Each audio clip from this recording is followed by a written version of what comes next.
Hello friends, welcome to my YouTube channel wisdom classes by Sujit.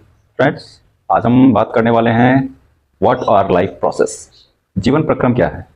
दोस्तों, जीवधारियों में एक कोश की अमीबा हो या बहुकोश की मनुष्य या पेड़ पौधे, जंतु, तो इन सभी में जीवित रहने के लिए कुछ विशेष प्रकार की जैविक प्रक्रियाएं होती हैं, जिससे हम ये पहचान सकते हैं, ये जान सकते हैं कि कोई भी पदार्थ निर्जीव है और कोई चीज सजीव।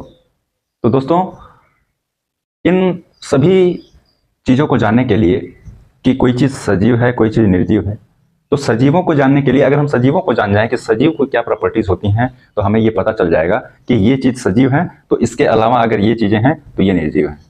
तो कुछ मुख्य रूप से जो है प्रक्रियाएं, कुछ मुख्य जो है गुण होते हैं जिनसे हम जानते हैं कि कोई भी सजीव है, कोई भी चीज सजीव है।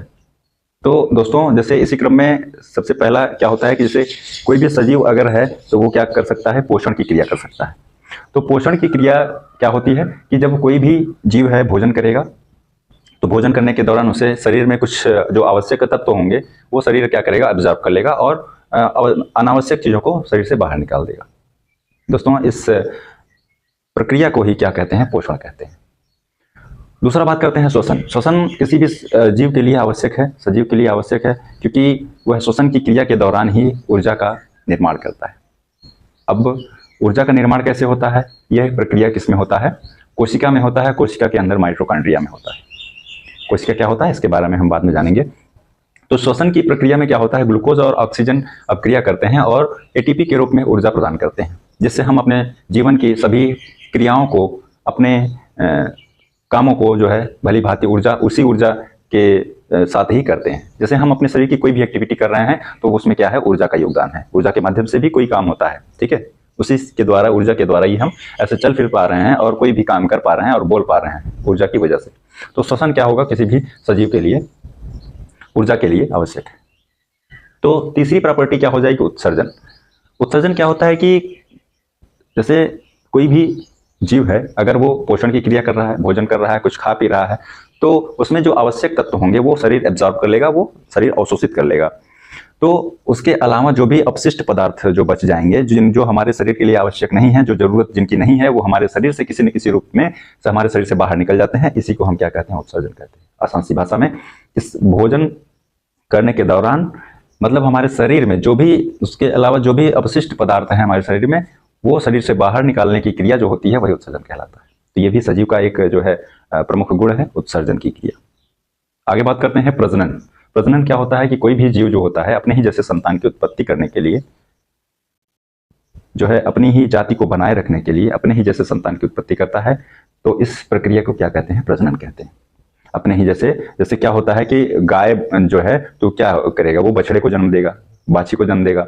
भैंस है तो क्या जो है वो भी अपने ही जैसे जाति को जो है बनाए रखने के लिए क्या करेगा, अपनी ही जैसे संतान की उत्पत्ति करेगा, ठीक। तो इसी प्रकार जो है, जैसे मछली होगा तो मछली को जन्म देगा, मनुष्य है तो मनुष्य को जन्म देगा। इस प्रकार से जो भी जातियां होती हैं वो अपने ही जैसे संतान की उत्पत्ति करती हैं, तो उसे ही हम प्रजनन कहते हैं।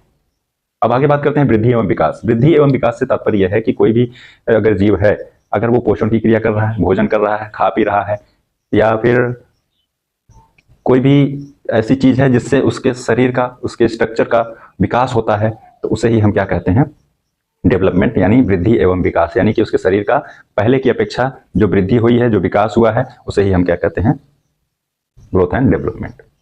तो दोस्तों, जैसे आप जानते होंगे कि कोई भी बच्चा है वो धीरे धीरे क्या होगा, बड़ा होगा, ठीक है। तो बड़ा होकर क्या, पहले तो बेबी था, ठीक है, उसके बाद धीरे धीरे बड़ा होगा, क्या हो जाएगा, बड़ा मनुष्य बन जाता है। तो क्या होता है, यही चीजें हैं कि जो है विकास करता है ना, वृद्धि होती है। अगला पॉइंट है आपका जो है मूवमेंट।